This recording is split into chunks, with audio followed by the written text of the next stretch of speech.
ఉంటున్నాను sir. Right. ఇప్పుడు మీరు ఆ సఫికేషన్ చూస్తున్నారు, కూటమిలో ఉన్నారు, కూటమిలో సఫికేషన్ చూస్తున్నారు. కానీ 108 సీట్లు గెలుచుకున్న తర్వాత కూడా అటువంటి సఫికేషన్ విజయ్ చూస్తారా? మీరు చెప్పినట్టుగా కాంగ్రెస్ పార్టీ నుంచి అలయన్స్ తీసుకుంటే మరి కొంతమంది ఒకళ్ళిద్దరు.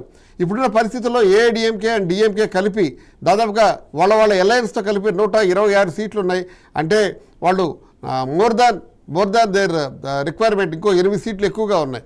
కానీ ఇప్పుడు 10 సీట్లు తక్కువగా ఉన్న విజయ్ ఏఐడిఎంకేతో మాట్లాడుతున్నారు. ఏఐడిఎంకేతో సైద్ధాంతికంగా ఏఐడిఎంకేతో మాట్లాడడం కూడా కొద్దిగా ఇబ్బందికర పరిణామం. ఎందుకంటే ఏఐడిఎంకే కొద్దిగా అగ్రవర్ణాలకు సంబంధించిన పార్టీగా తమిళనాడులో చెప్పుకుంటూ ఉంటారు. ఇప్పుడు దీనికి సంబంధించి మరొకసారి మాట్లాడుకోవాలి. కోటేశ్వర గారు ఎట్లా దీన్ని మీరు విశ్లేషిస్తారు? ఏఐడిఎంకేతో సైద్ధాంతిక సారూప్యత లేని విజయ్ ఏఐడిఎంకేతో మనగలగడా? అలాగే కాంగ్రెస్ పార్టీతో కేవలం 4-5 సీట్లున్న కాంగ్రెస్ పార్టీ ఇప్పుడు ముందుకొచ్చి విజయ్కి అంత గొప్ప సహకారాన్ని అందించే పరిస్థితి ఉందని మీరు అనుకుంటున్నారు?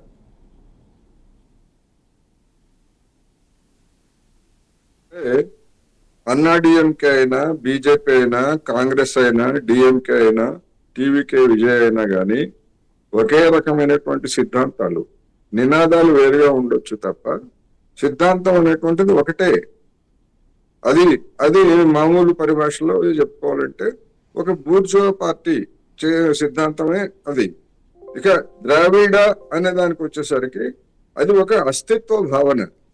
ఆ అస్తిత్వ భావనతోటి గతంలో అక్కడ ఉన్నటువంటి ఛాందస్సులు అనొచ్చు, లేకపోతే అస్తిత్వ భావనలకు సంబంధించి 2 రకాల అభిప్రాయాలు ఉన్నాయి. దాన్ని సమర్థించేటువంటి వాళ్ళు ఉన్నారు, విమర్శించేటువంటి వాళ్ళు కూడా ఉన్నారు.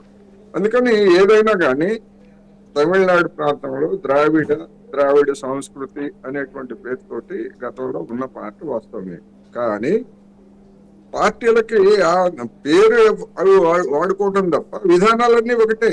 ఏ రాష్ట్రమైనా సంక్షేమ పథకాల విషయాలకు వస్తే అదే సంబంధం, రాష్ట్ర కేంద్ర విషయాలకు వస్తే అదే సంబంధం, లేదా ప్రైవేటీకరణ కావచ్చు, లేదా పెట్టుబడుల విషయానికి వస్తే అవే విధానాలు.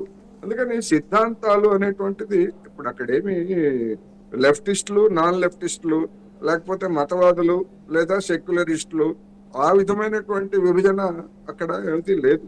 అందుకని రెండోది రాజకీయాల్లో ఏదైనా సాధ్యమే. ఇవాళ మనం 2019 ఎన్నికల్లో, ఆంధ్రప్రదేశ్ ఎన్నికల్లో పవన్ కళ్యాణ్ గారు, చంద్రబాబు నాయుడు గారు లేదా బీజేపీ నాయకులు నోరు పట్టకుండా బూతులు తిట్టుకున్నటువంటి ఉదంతాన్ని మనం ఇప్పటికీ వీడియోలో చూస్తున్నాం కదా.